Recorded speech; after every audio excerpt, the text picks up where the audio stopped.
The only people who get upset from you setting boundaries are the people who benefited from you having none.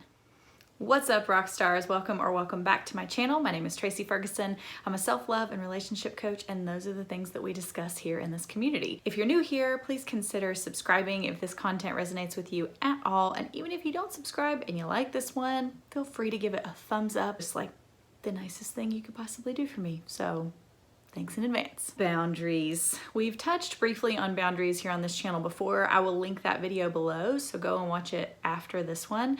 But today I want to talk about how valuable boundaries can be for us and how setting a boundary is always serving us, even in the moments where we feel like it was a total and complete fail and blew up in our face and was awful. So I'm talking about when you communicate a boundary to someone and that someone lost their mind. Maybe they didn't like totally flip out, but they acted out in some way, shape, or form. I'm going to assume that you voiced this boundary with firm kindness, that you utilized your 5 tips for healthier communication, you went inward, you voiced your truth, and you expressed yourself with love. You kept the fence around your own yard, you stayed in your own lane, and you did what you had to do to create renewed safety. You're feeling good about it, you've went over it in your head, you remained calm, you spoke with kindness, you're thinking, this is going pretty good. Then you stopped talking or texting, and the other person was like, excuse me? I know how bad it sucks to get this reaction because setting boundaries isn't always an inherently easy thing to do. Sometimes those conversations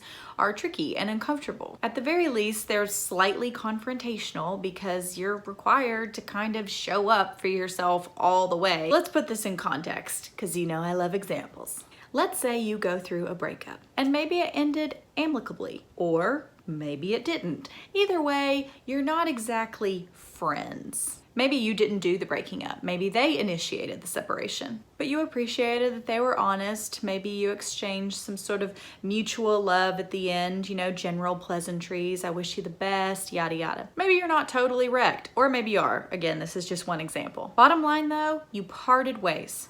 Now maybe, just maybe, this isn't the first time that you've parted ways. Maybe up to this point, this has been a sort of on again, off again kind of thing. I bring this up because people have been talking to me about it a lot lately. But let's say that previously with this former partner, you've had some wishy-washy boundaries. Maybe this person has a tendency to pop back up into your life or slide into your DMs every once in a while. Now things are different because you're in a new relationship. Maybe old boy slides back into your DMs and new boy's like, who dis? Or maybe your current partner has no idea this is happening and you decided out of respect for them that you need to be proactive. Maybe you have a really intense history with this person. Say you have tons of chemistry and you know based on previous experience that generally these innocent exchanges via text or DM often lead to some sort of rekindling thing. But this time you're like, whoa. Nope. I'm actually pretty happy right now and I'm gonna be an all the way grown up and put the brakes on this bad boy before it even gets rolling. So you take a moment, you get yourself together, you realize that you need to do what's right here and communicate a very clear boundary, and you're like, hi Zombie X, how's it going? I get a little feisty when I talk about this because the truth is, honey, we have all been there. Cruising along, enjoying a new relationship, getting to know someone, recommitting yourself, maybe getting a little bit serious, and here they come. So we're gonna calm the feisty down and stick to our plan to be an all the way grown up and a kind, compassionate one at that. You're gonna communicate this with sincerity, honesty, authenticity, and kindness. We're not talking about some self-righteous drama here. The past is what it is. They're here now, and we have to deal. So you might say something like, hey, I just want you to know because I understand that you might not realize that I'm in a new and committed relationship right now and I'm in a really good place. And while I appreciate your comment, checking in, fill in the blank, given our history, these conversations or really any intentional contact between the two of us right now is just no longer appropriate. I'd so appreciate your understanding on this. Really, I wish you the very best. So, you know what this is? What this really is about to be? A litmus test, because you are about to see what this person is made of right here, right now.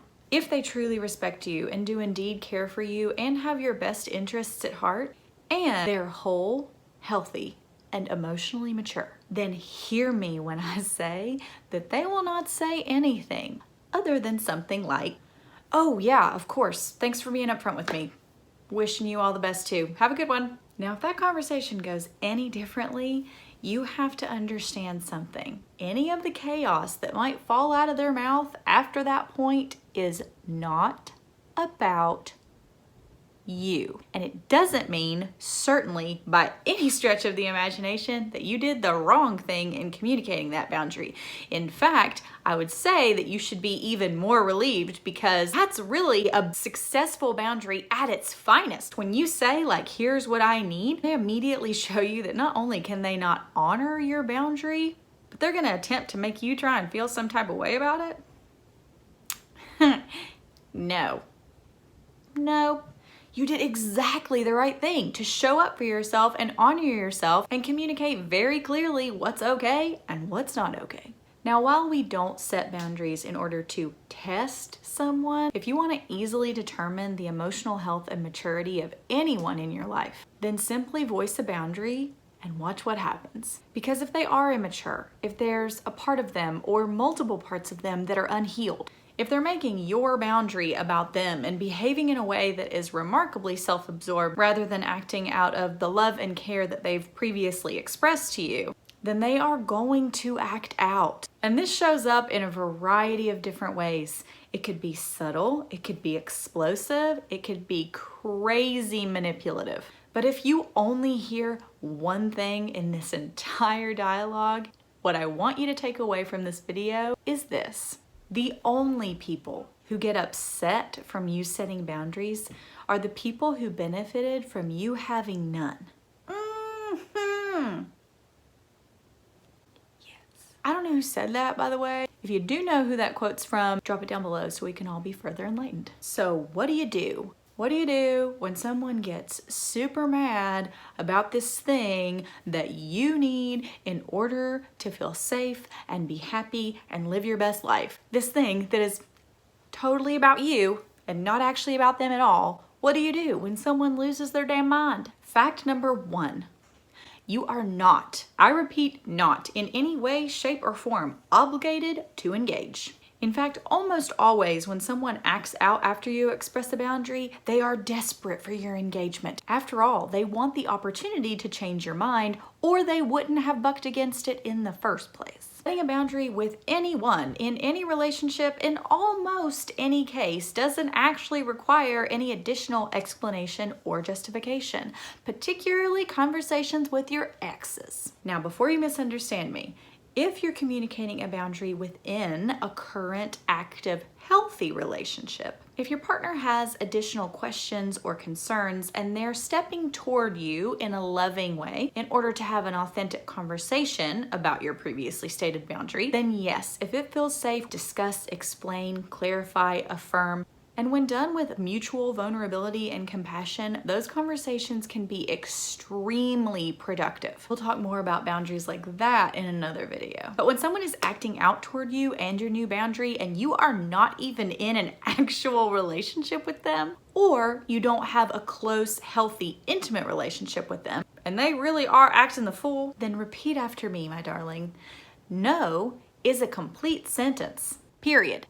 Now, I say acting out and we conjure up all these images of people just like going crazy. But here's a friendly reminder that sometimes an extreme reaction of sadness can also be intended to manipulate, or at the very least, yet another sign of emotional immaturity. So let's say you communicate a boundary and they, I don't know, burst into tears or like give you puppy dog eyes. And they set about the task to communicate that you basically ruined their life, not to mention their impression of you. I just thought you loved me more than this. Either way, they're still not accepting your boundary for what it is. And even though this presents differently than like anger or hostility or just being a butthead, trust me when I say that they are still attempting to create an opportunity to change your mind. Again, particularly in the case of an ex, you do not owe them anything. And I know, like, I preach love and compassion and all these things on this channel,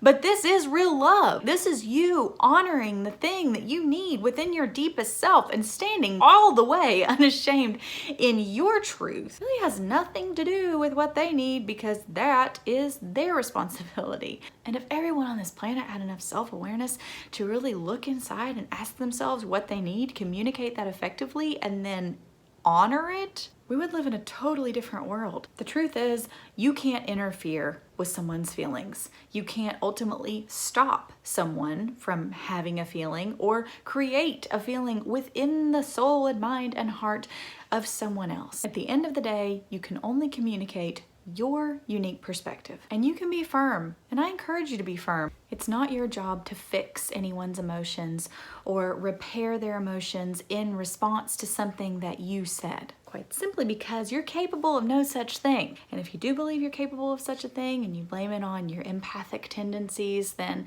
I'm here to tell you that that's not empathy. That's codependency. And that video is coming really soon, so don't forget to subscribe. So what did we learn today? A boundary is simply knowing exactly who you are and making a choice that fully and completely honors that. It's the most loving thing you could ever do. So let me know down below if you struggle to communicate boundaries and how you deal when people are like, meow. I love making these videos so much, and I hope you like watching them as much as I enjoy creating them. I'm excited to continue our discussion down below in the comments. Until next time, stay self-aware, and I will see you in the next video. Where do they come from? You're like, I haven't spoken to you. Just cruising along, doing our thing. Boop, boop, boop, boop. Walking Dead, all up in your business. You watch my Instagram stories, all of them.